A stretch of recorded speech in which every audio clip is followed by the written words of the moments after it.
With us here today we have three panelists. We have here Rob Berg, who is the Director of the Global Environment Facility Evaluation Office, and we call for short, the GEF. The GEF has a long experience in evaluating adaptation, and the GEF has one of the largest portfolios of adaptation projects. And Rob will tell us about key lessons learned from evaluating adaptation projects. On my other side, I have Bonizeli Biagini, who is the head of the adaptation team at the GEF Secretariat. There are several funds under the umbrella of the Secretariat that finance adaptation activities. She will tell us about how evaluations have helped to set up M&E tools. And at the other end of the table, we have Ken Chomitz, who's a senior advisor from the Independent Evaluation Group of the World Bank. He leads evaluations of climate change and adaptation. The World Bank has a large portfolio in many different sectors. He will talk about how adaptation relates to development. Before we start, I would also like to mention that we have a community of practice on climate change and development. It's called Climate Eval, and it's hosted by the GEF Evaluation Office. The community of practice has about 500 plus members. And this side event is being broadcasted on Climate Eval. We also encourage all you participants here today to become members. You can also join a LinkedIn group. And we have Andrew Subiri, Andrew, who's our community moderator. So if you would like to join or you have any questions, you can talk with Andrew. And with that introduction, I would like to start the first presentation by Rob. Thank you. Actually, you forgot to introduce yourself. Our chair and moderator for today is Anna Weg, and she's a team leader in the GEF Evaluation Office and dealing at the moment with adaptation issues, amongst others. So we have a very capable chair. On evaluating adaptation, I wanted to tell you a bit about our experiences. Could I have the next slide, please? So, well, we have... Oh, there we have it. So I'm very quickly going to go through some definitions, tell you a bit about the involvement of the Global Environment Facility with evaluation, about our involvement as an evaluation office, and then tell you about the evaluations that we've done, which are three major evaluations, and the key success factors that we identify out of these evaluations. Could we go to the next slide?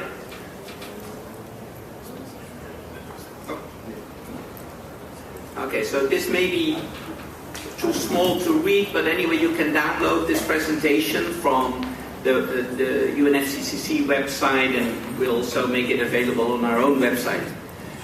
So it basically repeats the definitions that you know about adaptation, vulnerability, how to make your systems, your country less vulnerable to climate change, resilience, the amount of change that a system can actually undergo before it is threatened by climate change. But the two specific definitions that I wanted to ask your attention for are no-regret adaptation, which sounds a bit like other adaptation efforts are regretted, but that's not really what we mean. What we mean to say with no-regret adaptation is that this concerns efforts or interventions that you would have done anyway, under all circumstances, that are good in themselves. So they are positive interventions also for other reasons. So they come basically free of charge. You would have spent this money anyway. Maladaptation is a particular form of adaptation that, of course, we want countries to be aware of. any changes in natural human systems that inadvertently would increase vulnerability to climate stimuli. Let me go over to the involvement of the GEF. There is, in the main trust fund of the Global Environment Facility, a special priority for adaptation program, and that amounted to 50 million. And then in the GF5 strategies, the fifth replenishment period of the GF, climate change is identified as a risk, and there needs to be support for the climate resilience of activities when applicable throughout all of the strategies in biodiversity, in climate change mitigation, in land degradation, etc., in international waters, and so on. And then we have in the Global Environment Facility two special trust funds, the Least Developed Countries Fund, which is basically put in action to finance national action plans for adaptation, the NAPAs, and implementation of priority projects emerging out of these NAPAs, and the Special Climate Change Fund, which supports adaptation and some other areas of activities, but adaptation is the main funding area of the SCCF. And then, of course, the COP7 has set up no, we can go through to the next one. I can do it from here, so I basically know how to push the button. That's the which button to push. That's always there. So here you see this overview again, basically identifying what the main characteristics of these funds are. But you see there is already 4 funds that the GF is involved in, and you have more coming up. There is a Green Climate Change Fund, of course, that is being discussed right now here at this COP. An adaptation committee, a technology transfer committee. So this is all supposedly part of the new architecture that we are going to see emerging in the coming years. And then it turns out that the button doesn't respond anymore. Could you go to the next slide? That's always. Technology works until it stops working. GEF Evaluation Office involvement in all of this is that we started off with a joint evaluation with Denmark on the Least Developed Countries Fund in 2009. In 2010 we followed this up with an evaluation of the Special Priority Program for Adaptation. Then we did joint work with the Secretariat of the LDCF and SCCF to develop a results-based management and M&E framework, and Bonnie will tell us a bit later about that framework. And we set up the Climate Eval community of practice for evaluating climate change and development, as I mentioned. And then this year we just finished the evaluation of the Special Climate Change Fund. And in September we actually were asked to implement the evaluation framework of the Adaptation Fund. So we will serve them as well as evaluation function. The LDCF evaluation, as I said, this was an evaluation undertaken together with Danida, and the focus was on these national action plans. And this was for a large portfolio of activities, 176 million, and all the 48 least developed countries that had access to this fund actually managed to get NAPAs funded. And in addition, 26 additional priority projects were funded by this fund.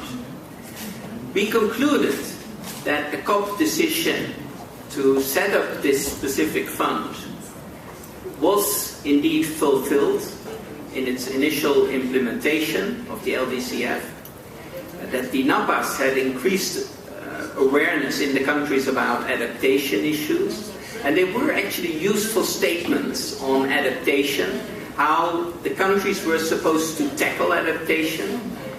They were also initial statements. There was clearly a lot more to be done.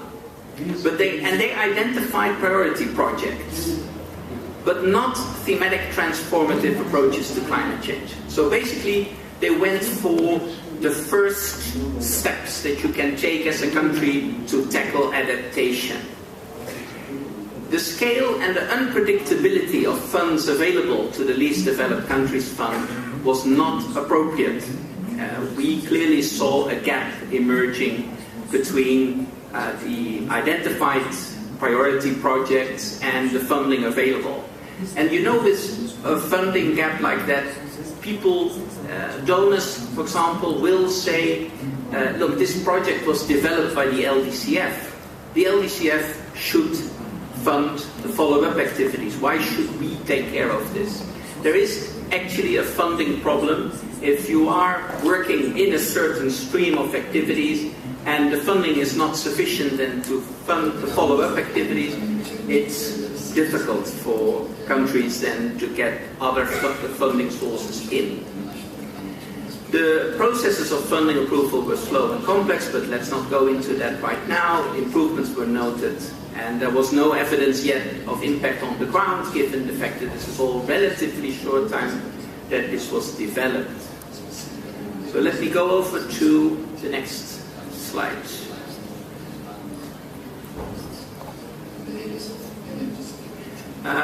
We had several recommendations coming out of this. We felt that the parties would need to reconsider the role of the fund. Should it also be available to fund these follow-up priority projects, because the funding was clearly not sufficient. But also to the least developed countries themselves. They should engage in better coordination to get these priority projects funded. To development agencies to support governments to implement these national action plans, even though they were not yet the best efforts, they still noted some very valuable follow-up activities. To the Council to improve knowledge management, for example, and the procedures, and to the management as well. So let me go on to the next one. So the strategic priority for adaptation was actually the next bunch of activities that we looked at. This was a program of 50 million. The interesting point here is that they came from the main GEF Trust Fund, which is supposed to really look at how global benefits can be achieved. And adaptation, almost by definition, concerns local benefits. So where could we find this combination of global benefits and local benefits? And this double let's say, target in these and double goal in these activities is a very interesting one. We found out that it also then emerges that these activities tend to improve the resilience of regular GEF activities. And actually we found out that with a relatively low amount of money, you could, about 6% of the money would be needed to make the regular GEF activities climate resilient. And this is a very encouraging finding. Let me go into some of the findings again. I want to go to the end of the...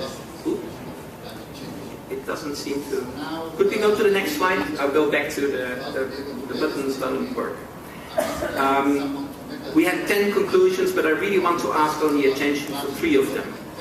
Numbers 5, 7, and 8. So let us go into these. Next slide, please. No? Could we go back one? It seems that the slides with the... Could we go forward 2? The order of slides may have been... One more? No. Unfortunately. Could we go back 3 slides? I'll just talk about it. No, yeah, it's no problem. Go back. Sorry, one forward. One forward. Yes. Okay. So basically, the 3 that I wanted, we had 3 separate slides on these, but somehow they lost in the PowerPoint. I wanted to ask attention for number 5, which is that adaptation measures proposed in SPA projects were found to be generally no regrets measures dealing with management of natural resources. This means that these projects would have taken place anyway. They were fully justified from the GEF perspective in any case. They didn't specifically needed to be funded from an adaptation source. So in itself, this knows that already a lot can happen on adaptation if you identify these win-win situations where you have both the regular targets included and you have the additional adaptation aims. Then the next conclusion that I wanted to ask your attention for was that there was evidence of mainstreaming of adaptation in the Global Environment Facility at a strategic level. So the thinking about how to tackle adaptation was actually included in strategic thinking emerging from this particular program, was included in the strategic development in other areas. And to some extent in project design, but some limitations were preventing this integration from becoming fully effective. In other words, we thought this is very promising. The mainstreaming that we saw was done well, but it wasn't really carried through to the full extent. And we thought this was a message to the GF to include this better in upcoming areas. Then the last one was that although the portfolio is still in the early stages of implementation, lessons could be extracted which for the GF as a whole. So these projects were in themselves very interesting as pilot projects. They showed some elements which will come back later to that are innovative and show how to go forward. Next slide.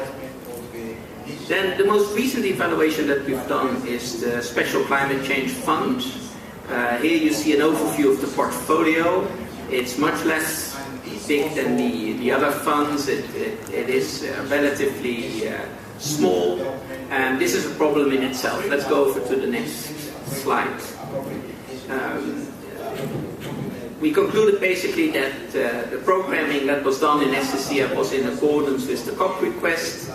The adaptation projects are relevant to COP guidance and the programming, and the technology transfer projects in SCCF are also relevant to COP guidance and SCCF programming. But with only 4 projects to the tune of 15 million, this is not really important to either the GF or to the COP or to the world community. It's really the adaptation projects that are interesting. Could we go on further? So we found that the adaptation projects that were funded through this particular fund were highly relevant to national sustainable development agendas of beneficiary countries. Could we go one back, please? Oh, number 3, yes. Contributing to socio-economic development goals. So, and we know that especially that many of these projects strengthen livelihoods of vulnerable communities, and this is something that is also very encouraging. The projects employ innovative approaches to overcome the lack of data. This is very important. In many cases, action on the ground keeps waiting because people say we don't have the data to really tackle the problem. And these projects came up with a high quality of vulnerability assessments and participatory approaches in adaptation activity design that really helped to move these projects forward, including getting the data needed to tackle the problem in a realistic way, in a pragmatic way. So we also know that these projects in principle are well geared up towards replication upscaling, yet the follow-up is uncertain due to lack of funding. And this is again a repeat of what we saw with the Least Developed Countries Fund. Again, countries will say other donors need to come in to fund the follow-up activities, and again other donors will say, but this was funded from the SCCF. Why doesn't the SCCF provide the follow-up funding? So again, this is a coordination problem. Could we move to the next slide? Very quickly, we found that the SCCF was very efficiently managed and had very low operating costs. This is good. Could we go to the next slide? And that the formal project cycle was implemented in accordance with the rules and standards of the GF, but the lack of funding meant that the project cycle was not completely transparent, because basically what you get if there's not enough money it's very difficult for others to understand if you have a good project proposal, why your project proposal is not approved. And if you just say, well, we don't have enough money, then basically it's not an argument that is very convincing to a recipient country. Can we move on to the next one? So we again saw these opportunities for learning, and we saw that actually these projects were often not clearly identified as coming from the SCCF. Please go to the next one. Yeah, we're running out of time. So basically the recommendation that I want to mention here is that there should be more money flowing into this fund. And if this is not possible, and this is really of interest to the COP here, the COP should reconsider what this fund should do. Now, we are not parties to the COP. I mean, nobody listens to us, but you are an audience, so maybe you can bring this forward to delegations that can use this material. Let's move on to the next slide.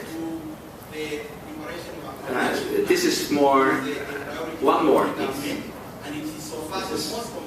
The evaluation challenges that we identified is that basically to evaluate adaptation, there is a problem of the uncertainty of what adaptation actually is about, the uncertainty of the threat of climate change, but there's also uncertainty about the response, what would be the best response. So there is an unclear benchmark for evaluation. What is successful? Can we move on to the next slide? We tend to evaluate them on relevance, on effectiveness and results, and on efficiency, but we take into account some special considerations for adaptation. First of all, we need to deal with the uncertainty of the threat, and we need to include provisions for reacting to changes in available information and or project context while the project takes place. And there need to be ways of accounting for the holistic nature of the climate change challenge. Let's move on to the next slide. We identified 6 areas, key areas that we identify as success areas and key areas for inquiry. First of all, this has to do with the use of data. We mentioned earlier that there are projects that actually manage to tackle this in a very innovative way, manage to grab the data out of uncertain resources, etc., and gather things that would together make sense and would make information available to countries and to local areas. Secondly, it's clear that what could potentially happen in adaptation needs to be thought through. There needs to be thinking about adaptation in the project. How thoroughly and consciously is future climate change considered in the project design or considered by local communities? This is another key success factor we found. Thirdly, project flexibility. Projects need to be flexible to adjust under the circumstances, and if the data, for example, show that something else is the case, it needs to be able to move in that direction. Let's move over to the next slide. We're almost at the end. Behavioral change is then the 4th area. How do projects create a situation conducive to behavioral change in affected communities? The successful projects manage to do this. They have efforts to involve the community or involve a sector, for example, in discussions about where they need to go in order to tackle the threat. Systematic change. This is a big one. How do projects contribute to the systematic change necessary for increasing adaptive capacity? And innovation and learning. Innovation and learning, we've seen strong evidence of that. The systemic change, less so, but it's that we saw steps in that direction. I think this was the last slide, probably. Yes, it is. So thank you very much for your attention, and I'm of course available to answer any questions.